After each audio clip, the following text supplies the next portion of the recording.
விரைவில் வெளியாக உள்ள கைமேரா பட விழாவில் திரைப்பட இயக்குநர்கள் சங்க தலைவர் ஆர்.வி. உதயகுமார் பேசினார். அப்போது மொழி பிரச்சினை பற்றி சூப்பர் ஸ்டார் ரஜினிகாந்த் பெங்களூரில் பேசிய முக்கிய சம்பவம் குறித்து கூறினார். ஆர்.வி. உதயகுமார் என்ன பேசினார் என்பதை இப்போது காணலாம். மொழி ஒரு பிரச்சனையே இல்லை.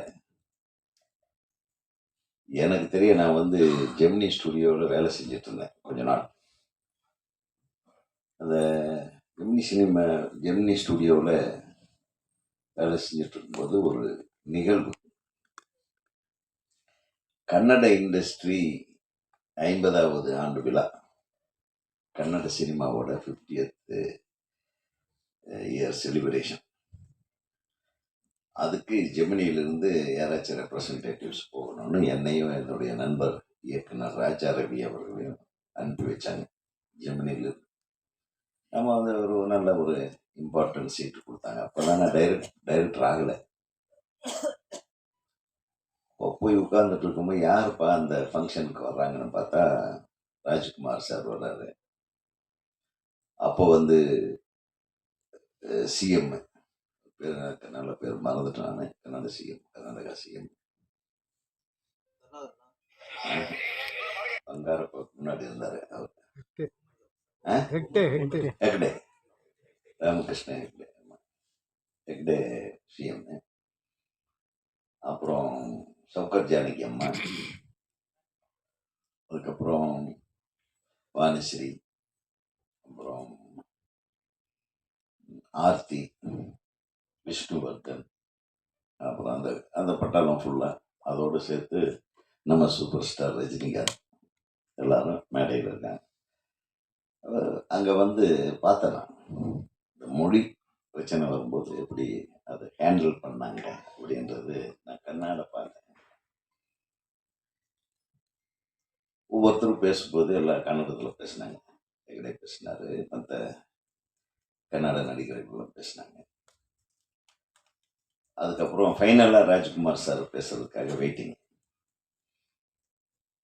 ரஜினி சார் பேசலை, அதுக்கு முன்னாடி இந்த அம்மா பேசுகிறாங்க. யார்? சவுகார் ஜானகி அம்மா அவங்க அழகாக கன்னடத்தில் ஆரம்பித்து தமிழில் பேச ஆரம்பித்தாங்க. ஒரே சவுண்ட் விட்டாங்க. ஏய் நில்சு, ஏன் நீ தமிழில் மாத்தாது, கன்னடத்தில் மாத்தாது, பயங்கர ரகலை விட்டு அந்த அம்மாவை பேச உள்ள நிறுத்திட்டாங்க. அதுக்கு முன்னாடி சரோஜா தேவி பேசினாங்க.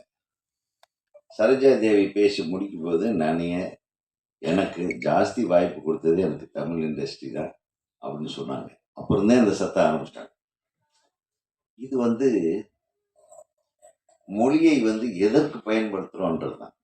எந்த உணர்வை தூண்டுவதற்கு மொழியை பயன்படுத்துகிறோம். அந்த இடத்துல பெரிய ரகலை ஆயிடுச்சு. அந்த உணர்வை தூண்டி விட்டுட்டாங்க ஜனங்க. அப்படி இப்படி ராஜ்குமார் சார் நில்லுங்கன்றார். அவர் கையாட்டின உடனே கத்திர நில். அவரு கன்னடದಲ್ಲಿ பாட்டு பாடி அப்படின்றாங்க. அவர் அதெல்லாம் பாட்டு பாட முடியாது, நம்ம கூப்பிட்டுருக்கோம் தமிழ் ஆளுகளையும் சரி, எல்லா லாங்குவேஜ்லேருந்து எல்லாத்தையும் நம்ம கூப்பிட்டுருக்கோம். நம்ம அவங்கள மதிக்கணும்.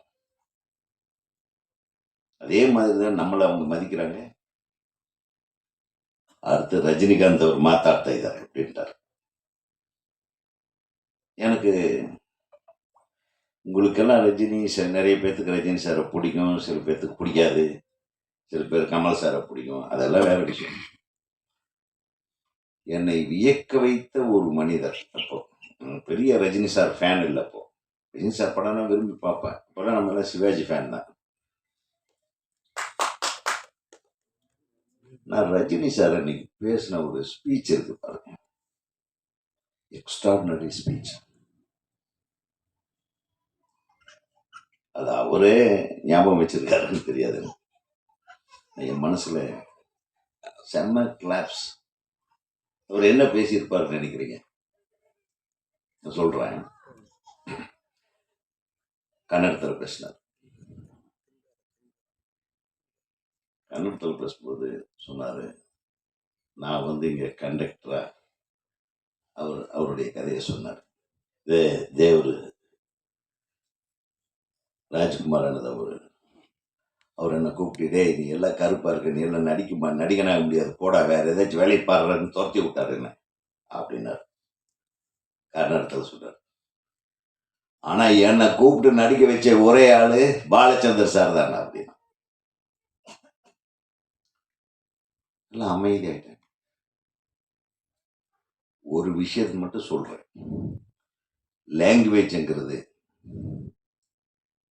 நம்ம நினைக்கிறத அடுத்தவங்களுக்கு கம்யூனிகேட் பண்ற ஒரு கம்யூனிகேஷன் இன்ஸ்ட்ருமெண்ட். நான் என்ன நினைக்கிறேன்றது உங்கள்கிட்ட சொல்றதுக்காக பயன்படுத்தக்கூடிய ஒரு டூல். அதுதான் மொழி. அதை தெய்வமா நினைச்சு கொண்டாடாதீங்கன்னார். மொழி என்பது ஒரு கம்யூனிகேஷன் மீடியா. அது எந்த மொழியா வேணாலும் இருக்கலாம். நான் சொல்றதை நீ புரிஞ்சுக்கிட்டீங்கன்னா அது ஒரு மொழி.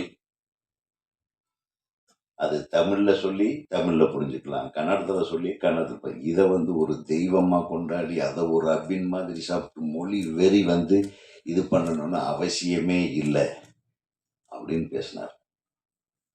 ஆக உங்களுக்கு கன்னடம் எந்த அளவுக்கு உயர்ந்ததோ அதே மாதிரி நார்த்தில் ஹிந்தி பேசுகிற மக்களுக்கு ஹிந்தி பெருசு, தமிழ்நாட்டில் தமிழ் மொழி பெருசு அப்படின்னு அழகா பேசி எல்லாத்தையும் அமைதிப்படுத்தினார்.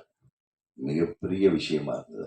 இது எதுக்கு சொல்ல வரேன்னா, மொழியை ரொம்ப டீப்பா எடுத்துக்கிட்டு நம்ம சண்டை போட்டுக்க வேண்டியதில்லை. மொழியையும் மீறின ஒரு உணர்வு தான் கலை. இந்த கலைக்கு, அதுவும் குறிப்பா திரைப்பட கலைக்கு, மொழி ஒரு இடைஞ்சலாகவோ ஒரு தடங்களாகவோ ஒரு பிரச்சனையாகவோ இருக்கக்கூடாது. அது இருக்கலை. 4 மொழி படங்களும், தமிழ், தெலுங்கு, மலையாளம், கன்னடம் 4 மொழி படங்களும் எடுத்த ஊர் தான் இந்த சென்னை. அதனாலதான் நம்ம எல்லா மொழிகளையும் சென்னைக்காரங்க மதிக்கிறோம், தமிழ்நாடு மதிக்கிறது. 4 மொழிகளையும் வளர்த்த பெருமை தமிழ் மொழிக்கு உண்டு. நம்ம தம்பி சொன்ன மாதிரி அது எதிலிருந்து எது வந்ததுன்றது இல்லை. 5 6 நிறைய இருக்கு, அது சொல்லலாம். பட் நான் உதாரணத்துக்கு சொல்றேன். சினிமா துறையை பொறுத்தவரையிலும் ஒரு செட்ல கன்னடத்துல பேசுவாங்க, அதே செட்டு காலியாகும், அதுக்குள்ள தமிழ் நடிகர்கள் போய் அதே படத்தில் நடிப்பாங்க. அது தமிழ் மாற்றம். எத்தனை படங்கள் அந்த மாதிரி. ஒவ்வொரு செட்டு இங்க ராமராவ், அங்க எம்ஜிஆர், இந்த பக்கம் சிவாஜி சார், இந்த பக்கம் ராஜகுமார், அந்த பக்கம் விஷ்ணுவர்தன், எல்லாரும் ஒன்னா கூடி கும்மி அடிச்சு எவ்வளவு அழகா இருந்ததுயா நம்ம சினிமா. இன்னைக்கு நம்ம பாக்குறோம் எல்லாமே சினிமாவே எங்க ஒரு கேரவனுக்குள்ள போய் ஒழிஞ்சிருச்சு. ஒரு கேரவனோட முடிஞ்சு போகுது ஒரு ஒரு ஒரு கலைஞனுடைய வாழ்க்கை. அப்படின்னா எவ்வளவு கேவலமா இருப்பாங்க. முதல்ல அதுல இருந்து மீட்டெடுப்போம். கேரவனுக்குள்ள இருந்து இந்த சினிமாவை மீட்டெடுத்தாவே நமக்கு பெரிய சக்சஸ்